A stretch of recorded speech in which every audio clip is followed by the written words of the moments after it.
How are you? Okay, I like the first part. You're supposed to say good, but then you're supposed to say good and you. Let's say just try it again. How are you? Good. Scared. Very scared. Good luck to our translators, on translating this homily. Usually when I preach, I get some hand gestures, but none of any of those. Fear and anxiety. I think we can all relate to some type of fear or some type of anxiety in our lives. We've all gone through it. I think, as a matter of fact, sometimes I think we're born afraid. That's why a child cries. That's why a child shakes. That's why a child almost looks like it's having a panic attack until it's put in the mother's arm. Then there's security. Some of us grow out of fear and anxiety, and some of us don't. When I was a child, I used to always be scared of something. I used to be scared of the dark a lot.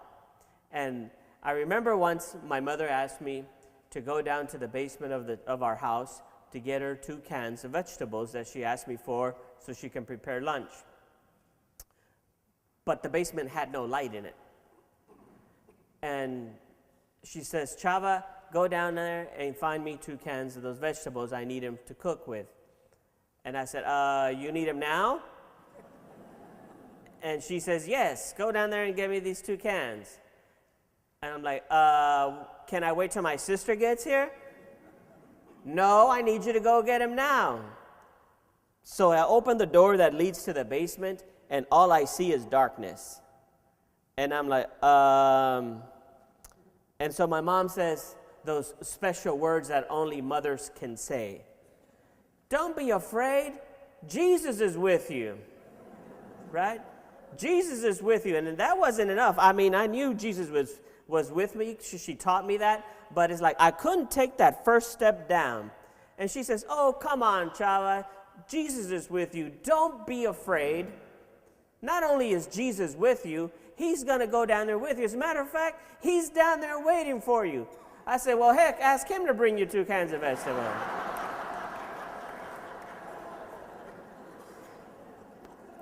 And when I woke up from my concussion,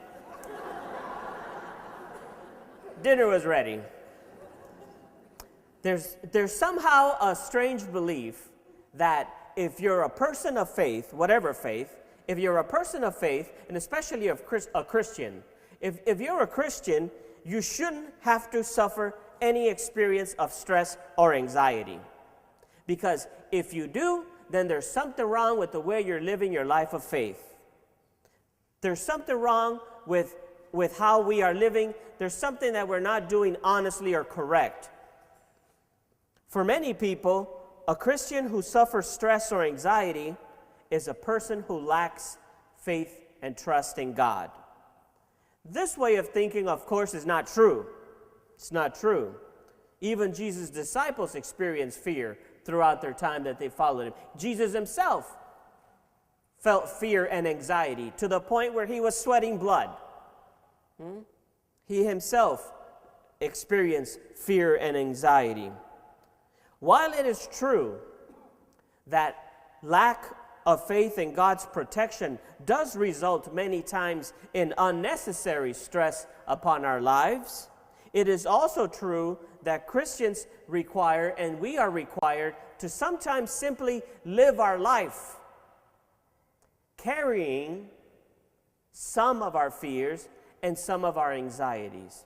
We used to pray during the Eucharistic prayer, and free us from all unnecessary or needless anxiety. Needless anxiety. Some of it we have to carry with ourselves. Life and stress, they go hand in hand. They come together. We all experience stress in our lives in one way or another. There's no way to avoid it. If you've ever been here during the way of lights and wanted to get out in 30 minutes, you know what I'm talking about. Stress is something that, like I said, some people can grow out of and some people don't. As a matter of fact, some people actually get worse. That's That's how I am. That's how I experience. I myself was diagnosed recently this past year with 2 types of anxiety disorders, with some panic attacks. And as a matter of fact, one of the anxieties that I was diagnosed with is an anxiety over crowds. It's true. You have no idea what's going on inside of me right now. It's true. It's true. Yet we have to learn to live with it. We have to learn to trust. We have to learn to trust that there is someone looking out for ourselves. It is not comfortable, as surprising as some people may take it. It's not comfortable for me to be up here. It's not comfortable for me to preach in large crowds. It's not comfortable for me to be in a large gathering space. But I have to. I have to know that even though my soul gets agitated, I have to know that even if my mind gets agitated, my heart gets agitated, even if my heart starts pumping and I start sweating a bit, I have to know that I have to surrender into the hands of one who is more powerful than me, and for me, that one is God. He is the one that calms the storms. He is the one that calms all needless anxiety. It is He who takes away our fear. It's his common teaching throughout the New Testament. Be not afraid. Do not fear. It is I. I do remember a few years ago when I started to be diagnosed with some type of panic disorder. I went to go see a neurologist who wasn't Catholic, but he was raised and went through all Jesuit school, no fault of his. And talking about neurotic. But I remember him, he went through Jesuit school all his life, so he knew Catholicism, and he knew what a priest was and how we live our life and stuff. And he was very reluctant to give me any type of medication for my stress, for my anxiety. True story. He would always say at the end of my visit with him, as he held his pad for his prescriptions, he would say, "Now you're a priest, right?" I said, "Yes, you called me father when I came in." "And you pray?" I said, "Yes, I pray." "I shouldn't be writing you no scripts. If you're a priest," he would say, and he asked me, this is a true story, "if you're a priest, then that means you're celibate." And I'm like, what the heck did all of this have to do? And then I said, "This ain't the confession, it's the other way around. I should be asking these questions, okay? I should be asking these kinds of questions." But he says, "You're celibate, right?" I'm like, "Yes." He says, "Are you sure?" I said, "Yes." And he say, "Well, if you're a religious and you're living your life the way you're supposed to and you're celibate, then you shouldn't need for me to write you any medication." True. So, as I left with my medication, and I got the bill at home for his services, I wrote him a "Hail Mary, thank you very much." This is not a new thought. This is not a new thought. St. Paul also thought that people who dedicated their lives totally to the Lord should not suffer stress or anxiety. As a matter of fact, St. Paul says in his letter to the Corinthians, St. Paul writes, "I would like for you," speaking to his brothers and sisters, "I would like for you to be free from concern." And he continues, "An unmarried man is concerned about the Lord's affair. Is concerned about the Lord's affairs. How can he please the Lord? But a married man is concerned about the affairs of the world. How can he please his wife? And his interests are divided. An unmarried woman or a virgin is concerned about the Lord's affairs. Her aim is to be devoted to the Lord in both body and spirit. But a married woman is concerned about the affairs of this world. How can she please her husband? I am saying this for your own good, not to restrict you, but that you may live right in an undivided devotion to the Lord, free of stress and anxiety. What did he know? He wasn't married. Let us take a closer look at what Paul is saying. Paul is starting to say that he would love to see his people, his faithful people, free from all of anxiety.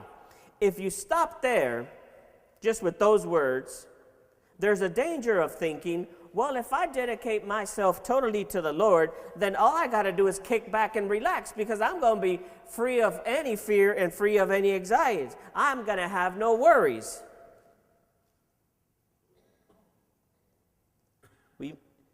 But we must pay attention to what Paul immediately adds. What he immediately adds is that this is true only for the unmarried person that concerns him or herself with the Lord's affairs. Now, this is a great contrast and paradox. Paul says that he wants us to be free of all fear and free of all anxiety. That if we dedicate ourselves to all the affairs of the Lord, you will be free of fear and anxiety. Heck, I take care of one affair of the Lord, and I'm telling you I can't sleep. You can imagine what it's like if we were to take care of all the affairs of the Lord. There isn't enough Prozac to keep me calm. All the affairs of the Lord. One affair of the Lord is enough. One husband is enough. One wife is enough. One family is enough, huh? This is not the ideal of a tranquil, passive, untroubled life. It does not mean that we will live without worldly concerns. But what then are the Lord's affairs? What must we be concerned with? For each of us, our state of life tells us. For the married person, it's their spouse and their family. For the celibate person, the job place, the family, and the church. For others, it may be elderly parents, siblings, neighbors. For others, it may be their work in classrooms and places in other hospitals and parishes and in the streets of our world. Because the goods of the Lord and the affair of the Lord are only the souls that he died for. The poor, the abandoned. Jesus asks us, and Paul says, if we can get out of ourselves and serve those who are less fortunate, our stress and our anxiety would go down, would subside.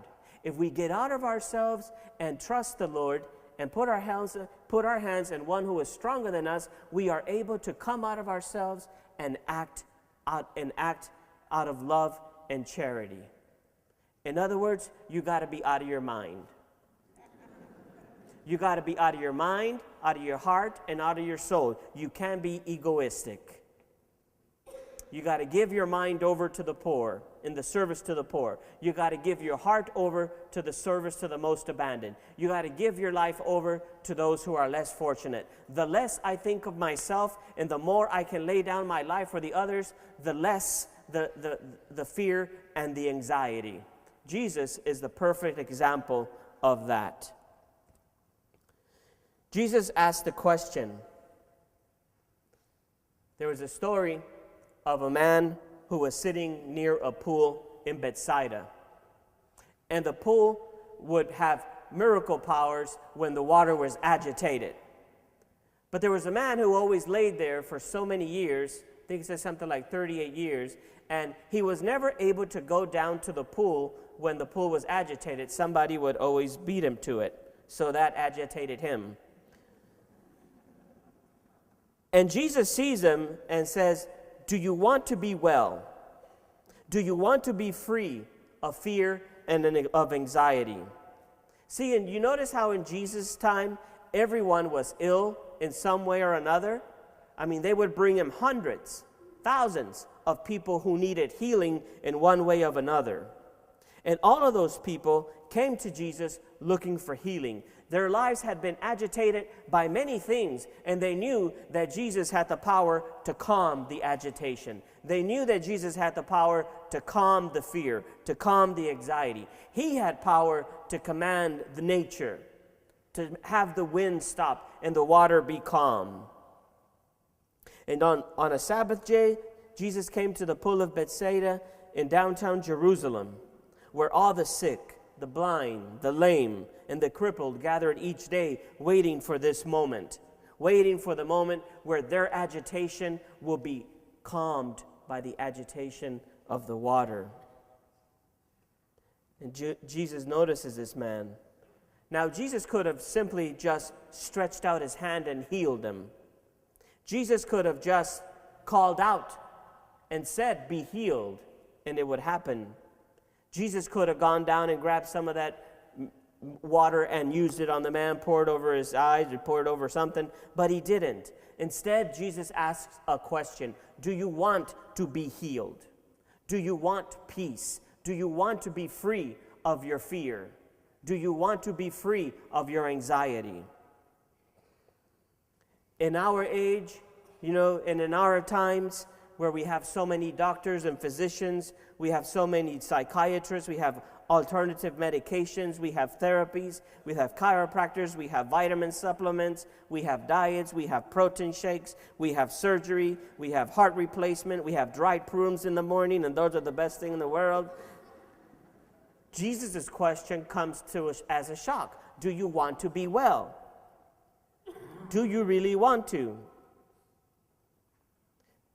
And I think Jesus asked this question because Jesus does not want to impose himself on us. Jesus wants us to turn over our fear and anxiety. Jesus wants us to trust him enough to make it a gift, to make of my fear and my anxiety an oblation to God, a sacrifice to him, to turn it over to him. The healing that Jesus brings is not only physical, but it's also spiritual, it's moral, it's emotional, it's psychological, it's economical.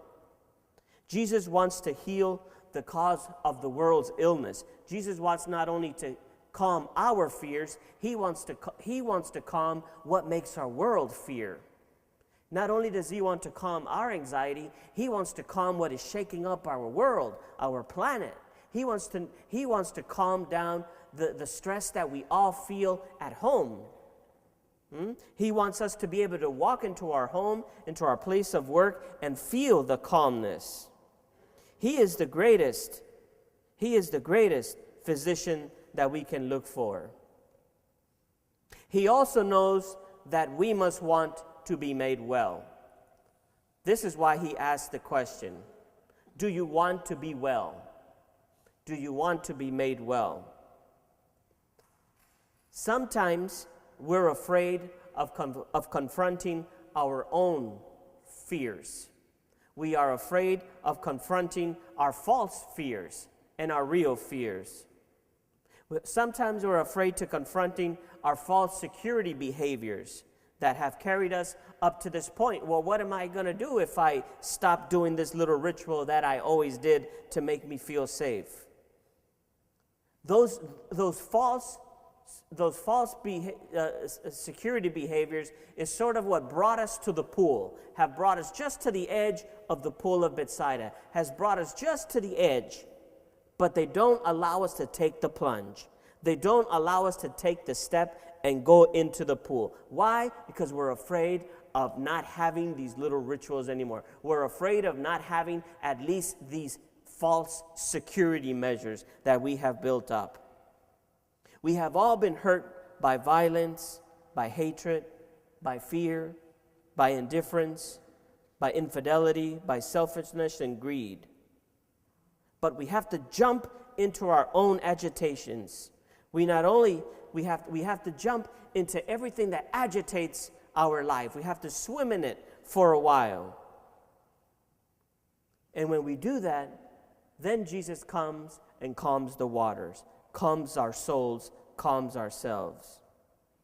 Do we want Jesus to make us well? Do we want Jesus to take all of that away? Today is the night. If we fear letting go of our fears, tonight is the night to trust Jesus. We fear the freedom and the responsibility that healing and wholeness brings. Very simply, sometimes we just want to be silently afraid. We prefer to be silently afraid than to be openly free.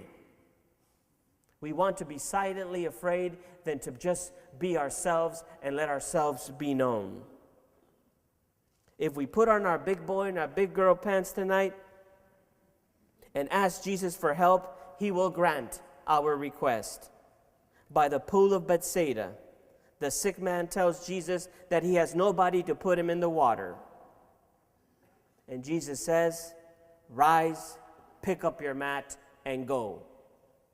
Put on your big boy pants, pick up what used to bring you down. Now it's a source of strength. You pick up and you walk with it. What used to be weakness is now your strength. What used to make you heavy and not be, now it's what's building you up. Rise up, take up your mat, and walk. I invite you tonight to take the plunge into the healing waters. Not of Bethsaida, because I don't know where that's at, but of baptism. Here at our baptismal font. I invite you to go to the baptismal font where springs of life-giving water is flowing. Its movement is no longer agitation, but it is spirit. It is movement. It is life. Go and deposit everything that agitates you. Go and deposit everything that makes you lose your peace. Go and deposit everything that robs your peace of mind. Go and deposit your fears and come from it renewed and made new. All of us have something that we are afraid of. All of us have something that causes us anxiety.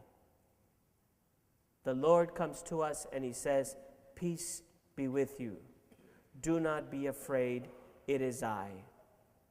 Who is this that commands the wind and even calms the ocean? Tonight, here it is, another pool of life. Let's go and deposit our fears and anxieties and come back feeling revived, feeling alive again, cleansed, and renewed.